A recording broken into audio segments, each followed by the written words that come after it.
Good morning biology के दीवानों, कहना सिर्फ मेरी मानो, तुम सबों में वो आ गया अपने अंदर की तपिश को पहचानो। लिविंग वर्ल्ड में एनसीईआरटी की बुक से जब स्टैंडर्ड 11 की आप बायोलॉजी पढ़ेंगे तो उसमें एक टॉपिक आएगा अर्नेस्ट मेयर क्या है? एक नाम है, किसी का नाम है। अब यहाँ मेयर से देखकर ये मत लगा लेना कि किसी एरिया का वो मेयर है। अर्नेस्ट मेयर एक नाम है, मेरा नाम नहीं है भैया। हमने ऐसा ज़िंदगी में कुछ ऐसा उपलब्धि प्राप्त ही नहीं किया कि मेरा नाम लोग पढ़े। आप लोग भी अभी तक कुछ ऐसा अचीव नहीं कर पाए हैं लाइफ में कि दुनिया आपके नाम से आपको जाने, आपकी पहचान आपके बुक में आए और जनरेशन टू जनरेशन आप जाने जाएँ, है ना? आपकी पीढ़ी दर पीढ़ी जान जाए। हम लोगों ने वैसा पढ़ा ही नहीं, इसलिए बोलता हूँ ना कि फ़ोकस करो स्टडी पे, कुछ नया करो, कुछ ऐसा ईजाद करो कि जिससे कि आपकी पहचान हो, आज की आइडेंटिटी हो। मैं तो नहीं कुछ कर पाया, अगर आपकी आइडेंटिटी अच्छी होगी तो मैं ये कह सकता हूँ ना कि मैंने इस बच्चे को पढ़ाया था और आज देखो ये लड़का कहाँ है ना? चलो सब बात की बात करेंगे। अर्नेस्ट मेयर क्या है कि इनकी पैदाइश जो हुई वो 5 जुलाई 1904 में 5 जुलाई 1904 में कहाँ हुआ? कैप्टन जर्मनी में हुआ। जर्मनी में कैप्टन नाम का जगह है जहाँ पे इनकी पैदाइश हुई 5 जुलाई 1904 में। किसकी पैदाइश हुई? अर्नेस्ट मेयर की। ये अर्नेस्ट मेयर कौन है हम आगे पढ़ेंगे कि छोटा सा टॉपिक है, 11th में दिया हुआ है, पर इससे क्वेश्चन बहुत आता है ना। तो अर्नेस्ट मेयर बॉर्न 5 जुलाई 1904 में हुआ, कैप्टन जर्मनी में। इनकी मृत्यु, अगर पैदा हुआ है कोई आदमी जीवित है तो वो मरेगा, जो दुनिया पे आया है वो जाएगा एक ना एक दिन, जो आरंभ हुआ है उसका अंत तो होगा। तो इनका भी अंत हुआ, कब हुआ? 3 फेब 2004 में। पैदाइश हुई थी 5 जुलाई 1904 में, एक्सपायर कर गए आपको 3 फेब 2004 में। ये कहाँ एक्सपायर किए? यूनाइटेड स्टेट में, राइट। अगर कोई सवाल पूछे तो यहाँ पे यूनाइटेड स्टेट डाल देना है। यूनाइटेड स्टेट ऑफ अमेरिका में ये एक्सपायर किया। कब किया? 2004 में। पैदाइश कब हुई थी? 1994 में। इनको Darwin of the 20th century कहा जाता है। इनको Darwin of the 20th century कहा जाता है। 20वीं शताब्दी का डार्विन इनको कहा जाता है। किसको? अर्नेस्ट मेयर को। और हम लोग पहले भी पढ़ चुके हैं 10th में कि चार्ल्स डार्विन थे, उनको कहा जाता था इवोल्यूशनरी के फादर थे वो। तो इनको 20वीं शताब्दी का डार्विन कहा गया। क्यों? क्योंकि इन्होंने जो स्टडी किया, जो इन्होंने थेसिस दिया, जो इन्होंने बताया, जो इन्होंने बुक दिया, वो इसी पे था, इवोल्यूशन पे था। इवोल्यूशन कि टाइम टू टाइम बीतने के बाद अपने आप को एडजस्ट करने की कहानी है। टाइम टू टाइम बीतने के बाद अपने आप को अडेप्ट करने की कहानी है। टाइम टू टाइम बीतने के बाद अपने आप के की कल्पना को, अपने आप के ज़िंदगी को जीवित रखने की कहानी है। That is the evolution. तो ये एवोल्यूशन के बारे में इन्होंने थ्योरी दिया, पढ़ा। वो क्या था इन्होंने दिया? इसीलिए इनको कहा गया इवोल्यूशनरी बायोलॉजिस्ट। इवोल्यूशनरी बायोलॉजिस्ट होने के वजह कर इनको Darwin of the 20th century कहा गया। इवोल्यूशनरी बायोलॉजिस्ट होने के कारण इनको Darwin of the 20th century कहा गया। Darwin of the 20th century किसको कहा जाता था? अर्नेस्ट मेयर को कहा जाता। क्लियर? ये प्रोफेसर थे। कहाँ थे?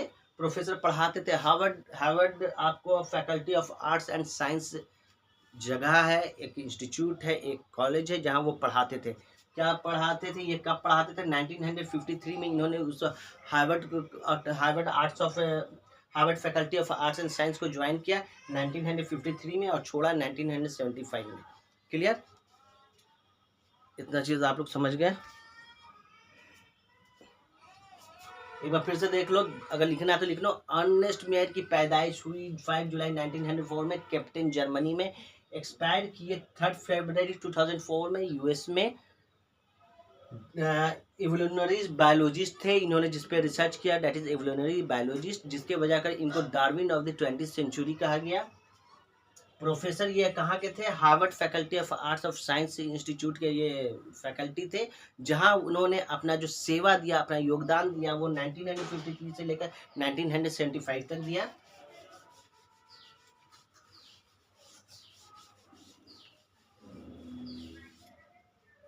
इनको इवोल्यूशनरी बायोलॉजिस्ट थे ये, जिसके वजह का Darwin of the 20th century कहा गया। इन्होंने ऑरिथोलॉजी पे अध्ययन किया। इन्होंने टैक्सोनॉमी के बारे में बताया। इन्होंने जू ज्योग्राफी के बारे में बताया। इन्होंने आइडेंटिफिकेशन दिया,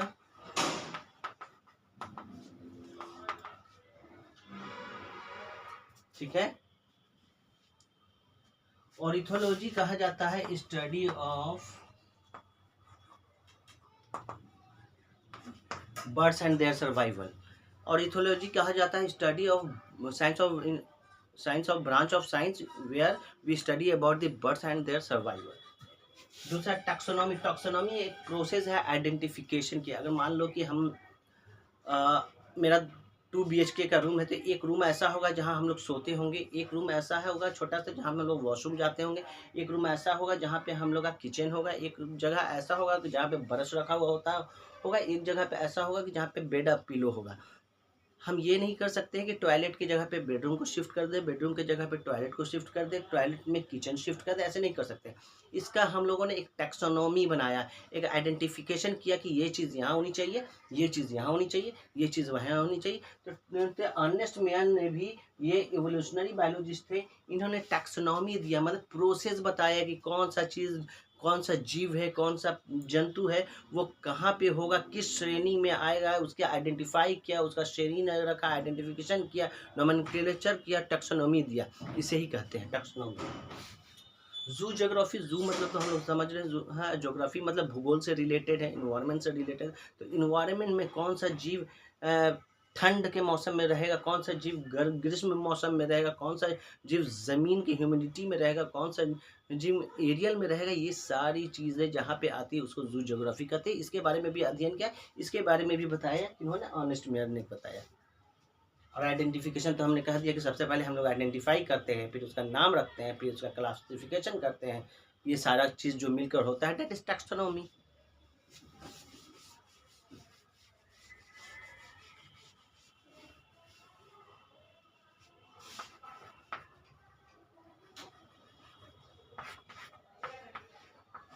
कुछ अवार्ड इनको दिया गया, ये अवार्ड आपको है बाल्जन प्राइज, बाल्जन प्राइज। दूसरा है आपको international prize of biology 1983, 1983 international prize of for biology, international prize for biology, ये आपको आ जाएगा 1994 में। चौथा क्राफ्ट प्राइज, क्राफ्ट प्राइज 1999 में ये इनको प्राइज दिया गया, अवार्ड दिया गया। अवार्ड उसी को मिलता है जो जिस क्षेत्र में है उसमें अच्छा कर रहा है, जो जिस क्षेत्र में है उसमें नाम कर रहा है, जो जिस क्षेत्र में है उसमें कुछ नया डेवलपमेंट कर रहा है, जो जिस क्षेत्र में है उसमें नया आगमन कर रहा है, उसी को अवार्ड दिया जाता है। तो इन्होंने ही बहुत सारी चीज़ें की। इन्होंने इवोल्यूशनरी बायोलॉजिस्ट में Darwin of the 20th century इनको कहा गया। इन्होंने टैक्सोनॉमी के बारे में अध्ययन किया, इन्होंने आइडेंटिफिकेशन के बारे में बताया, इन्होंने जू ज्योग्राफी के बारे में बताया, इन्होंने परिंदे के बारे में, जो बर्ड्स हैं उनके कल्चर के बारे में बताया, दैट इज इन्होंने ऑर्निथोलॉजी।